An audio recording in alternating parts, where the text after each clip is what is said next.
So the next bit I'm doing is cutting up little lozenge shapes for the edge of the phoenix. So I'm just using my side biter. So I'll do a little bit of cutting now.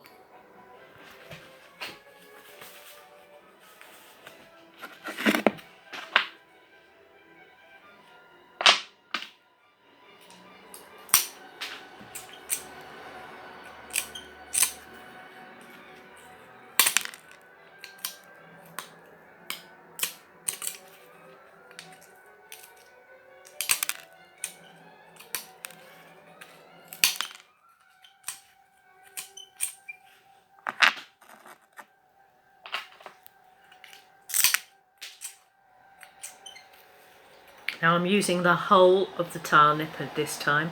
That's that whole area right across to bite it. And then just grazing the glaze, as I call it, so that it smooths down to the shape you want. Okay, that's basically it. That's my shapes for this morning. Speak to you soon. Bye.